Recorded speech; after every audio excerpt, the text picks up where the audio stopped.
Peter Guber, you've had an interesting 90 days. What have you learned in the last 90 days about business opportunities in media and in technology and entertainment?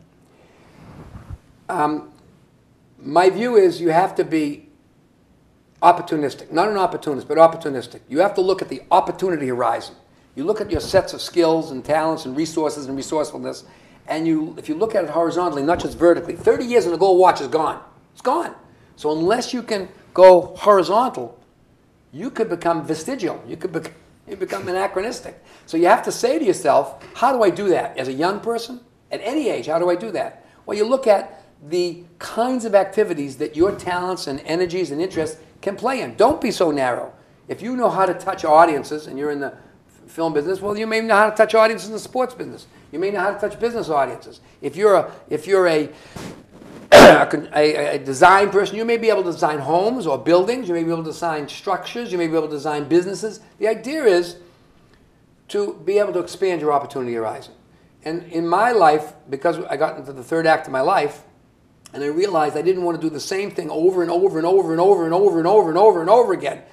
You know, how many times? Thank you very much for this award. I mean, it's boring. And you say, no, it's not boring. I'm bored of it. It's not boring. I'm bored of it.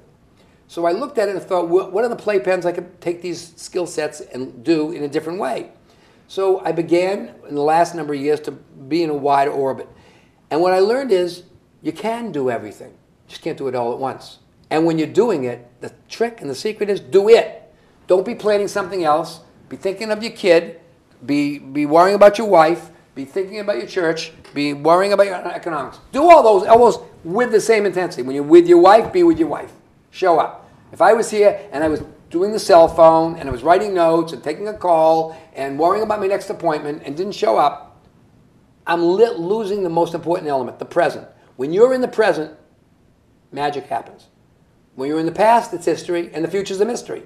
That's why they call the present the gift, because it's the present, you know? And most people don't live there. So they're there working with you, talking about what they want to talk about, whether it's the book or what's happening in the business world.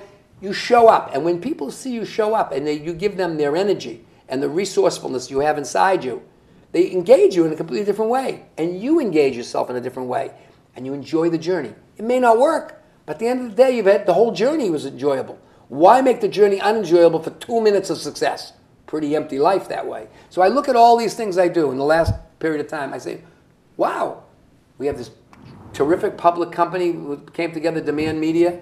We have Sundance. I go to Sundance and have 2 films at Sundance Film Festival. And the year before at Sundance, we had The Kids Are All Right, which got nominated, which won the Golden Globe 2 weeks ago. It's up for the Oscar. I'm shooting a picture now. We have our Geek Chic Daily newsletter for our technology people, all that crowd, which I learn a lot. 90 times more than I do, I learn.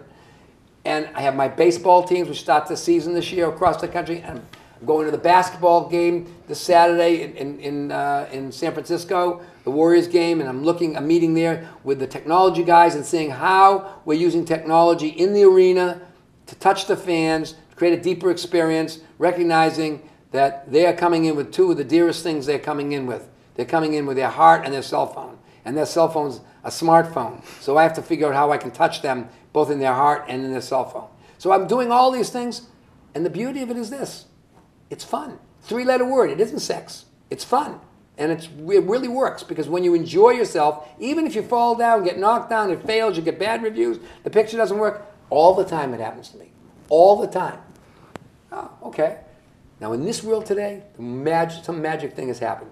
And it's a kind of a funny sidebar. When I grew up in the end of the 60s and the 70s, when motion pictures, which were iconic, now it's games and music, all kinds of other, creative elements. But when I grew up, books and movies were the things. And books, you're an author, books stayed in the marketplace for 2 years. On the bestseller, 2 years, all the time. Forever. Movies would come out 16, 18, 20 weeks they play. And flops would hang around. You have a flop, they talk about the flop Ishtar or this, or Geely, forever. It was like the alien living on the side of your neck. You know what's happened today? Hits disappear in a week. They're gone. They're not even part of the conversation. The biggest hits, maybe Avatar, 2 weeks. And the biggest flops disappear in 4 days. So we have shortened all that. We've shortened all that. So the success and failure lives within inside you.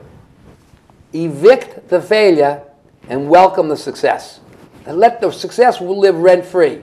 Evict the failure. So, because you're going to have plenty of it if you do a lot of things. If you don't have a philosophy that you develop to do that, you won't take the chances to test how good you are.